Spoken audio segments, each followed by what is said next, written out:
अस्सलाम वालेकुम students, welcome to Bio Brain. I am Rafiq Khan. हम पढ़ रहे हैं बायोलॉजी 10th क्लास चैप्टर 3। इस सिलसिले में हमारा आज का टॉपिक है आई, जिसमें हम आँख का कंप्लीट स्ट्रक्चर पढ़ेंगे, उसका फंक्शन पढ़ेंगे, काम करने का तरीकाकार पढ़ेंगे, कहाँ पाई जाती है, लोकेशन के बारे में और structure in detail with the help of animation पढ़ेंगे ताकि आपको समझ आए। लेकिन बेटा एक चीज़ जो मैं आपको बताना चाहूँगा कि कोई भी लॉन्ग क्वेश्चन, क्योंकि ये बहुत इंपॉर्टेंट लॉन्ग क्वेश्चन है, इससे पहले ब्रेन था जो कि मुश्किल भी था और इम्पॉर्टेंट भी था, उसके अलावा आगे जाके ईयर आएगा, पूरे पूरे स्ट्रक्चर्स हैं यहाँ पे। ये आपकी बेसिक जो है ना बना रहे हैं, मैट्रिक में बेसिक्स बनती हैं। अगर आपने आगे डॉक्टर बनना है या जोलॉजी में जाना है या कोई भी बायोलॉजिकल फील्ड को पकड़ना है, बायोटेक्नोलॉजी में जाना है, नर्सिंग में जाना है, तो आपको अभी से ये अपने कॉन्सेप्ट क्लियर करने पड़ेंगे।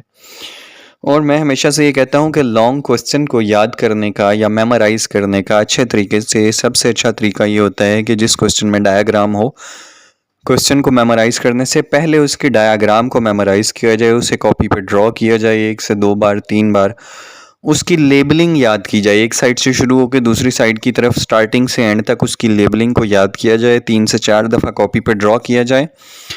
और फिर उसके बाद आप लेबलिंग जब आपको याद हो जाएगी, उसके लेबल्स, तो आप एक नाम को पकड़ें और उसे एक्सप्लेन करना शुरू कर दें, फिर दूसरे को, फिर तीसरे को, फिर चौथे को। सामने अगर आपको डायग्राम बनानी आती है वो बना के आप एक्सप्लेन करें, आपका पूरे का पूरा लॉन्ग क्वेश्चन सॉल्व हो जाएगा। तो इसी सिलसिले में मैं ये चाहता हूँ कि आप आँख पढ़ने से पहले, आई का पूरा स्ट्रक्चर पढ़ने से पहले उसकी डायग्राम को एक दफ़ा ज़रूर ड्रॉ करें। आज मैंने अपने कुछ स्टूडेंट्स को डायग्राम पे लगाया। डायग्राम लगाते वक्त एक बात ये ज़रूर ख्याल रखिए कि you are not a painter. आप कोई स्केच राइटर नहीं है, आप कोई पेंटर नहीं है, आप कोई स्केचिंग एक्सपर्ट नहीं है। सिर्फ simple C diagram, 100% accurate diagram हमें नहीं चाहिए। एक ऐसी डायग्राम जो कि जिसको आप बेस बनाकर एक्सप्लेन कर सकें। पेपर चेक करने वाले को सिर्फ ये पता चलना चाहिए कि बच्चे को डायग्राम बनानी आती है, जिसमें उसके पार्ट्स दिखा सकें। तो ये आपके सामने डायग्राम्स चल रही हैं, ये बच्चों ने डायग्राम्स बनाई हैं, बनाने की कोशिश की है। डिफरेंट बच्चों की मैंने कुछ पिक्चर्स ली थी आपको मोटिवेट करने के लिए। तो आज आप सिर्फ इसकी डायग्राम बनानी सीखिए और मैं ये चाहता हूँ कि आप अपनी कॉपी पे, रफ़ कॉपी पे डायग्राम बनाएं 3 से 4 बार और इसके स्ट्रक्चर की जो है नाम याद करें।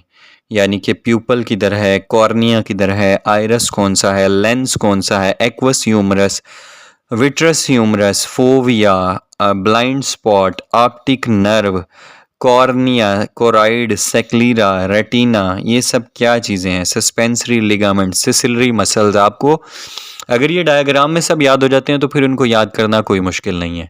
तो आपके सामने है डायग्राम। आज का काम सिर्फ इतना है कि आप इसकी डायग्राम सीखिए। आपसे मुलाकात होगी इंशाल्लाह कल कंप्लीट लेक्चर, जिसमें हम आई का पढ़ेंगे। अगर आपने चैनल को सब्सक्राइब नहीं किया तो इसे सब्सक्राइब कर लीजिए ताकि रोज़ आने वाली वीडियो आप तक पहुंच सके और इसमें हम in detail with the help of animations आपको समझाते हैं। अपना बहुत सारा ख्याल रखिएगा। अल्लाह हाफिज़।